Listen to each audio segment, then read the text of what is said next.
Мінска лідарамі розных замежных дзяржаваў, нават няўзброены погляд звычайнага прахожага выдзяляе візіты асаблівай важнасці. У гэты момант і заўважаецца надзвычайная актыўнасць міліцыі і спецслужбаў на ахове высокіх гасцей і нават экстраардынарныя меры накшталт закрыцця станцыі метро альбо ацаплення вуліц. З гэтага становіцца таксама зразумелым, лідар якога ўзроўню адзначыў сваёй прысутнасцю адну з былых рэспублік Савецкага Саюза. Карыстаючыся гэтымі высновамі, можна з упэўненасцю сцвярджаць, што прыезд на Беларусь прэм'ера Дзяржсавета КНР Лі Пэна – гэта падзея з разраду асабліва важных. Вялікае значэнне гэтага візіту, аднак, бачна не толькі па знешніх назіраннях. У Мінску яго чакалі. Не сакрэт, што пасля студзеньскага наведвання Кітая прэзідэнтам Лукашэнкам усходнія партнёры даволі стрымана аднесліся да падпісаных у Пекіне двухбаковых дамоўленасцяў. Кітайскі бок нібы прыглядаўся да незнаёмай з'явы, вывучаў новых партнёраў.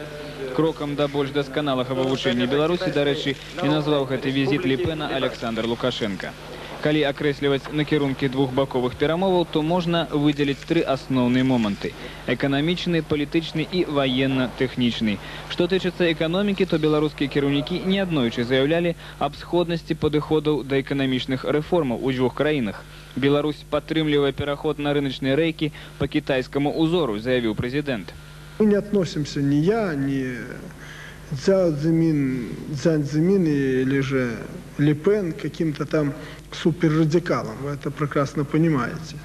Там реформа идет спокойно, и мы пытаемся многое взять у китайцев и проводить спокойно эту реформу. Но в области торгово-экономической нами было многое предложено Китаю. В плане сотрудничества нашего крупного предприятия «БелАЗа» с Китаем, поскольку я, например, очень не хотел бы, чтобы наше предприятие слабо работало или структурно перестраивать БелАЗ. Очень бы не хотелось мне это делать, поскольку эта техника нужна, везде нужна. Особенно в условиях строительства и промышленного бума в Китае. Ну и много других соглашений, которые мы заключили и о чем договорились с Китаем. Адным з галоўных пагадненняў у Мінску стала пагадненне аб гандлёвых эканамічных адносінах. Яно адчыняе неабсяжны рынок мільярднага Китая для беларускіх тавараў. Прычым прадукцыя нашых прадпрыемстваў будзе зараз больш даступнай і таннай для кітайцаў у выніку змяншэння мытных пошлін. Адмяняецца таксама бартэр ва ўзаемаразліках. Кітай будзе плаціць валютай. Што тычыцца палітычнай сферы, то тут у сацыялістычнага Китая існуе цэлы шэраг праблем. І адна з іх – гэта праблема выканання правоў чалавека, на якую настойліва спасылаюцца Злучаныя Штаты Амерыкі. Гэтае пытанне стала ледзь не асноўнай прычынай халодных адносінаў Китая з Захадам, хоць у Пекіне і ўпэўненыя, што гэта выключна ўнутраная справа кожнай краіны. Як даволі актыўны суб'ект міжнародных адносін, Кітай імкнецца знайсці ў іншых дзяржавах, калі не падтрымку, то прынамсі разуменне такой пазіцыі.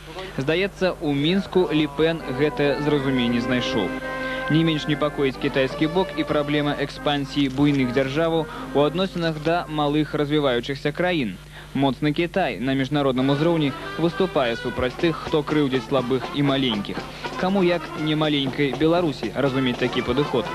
У ваенных пытаннях, як водзіцца, яснасці было менш. Дакладна вядома, што кітайскі госць наведаў Сёмкаў гарадок, аб'ект вытворчага аб'яднання агаты ваенна-паветраных сіл Беларусі.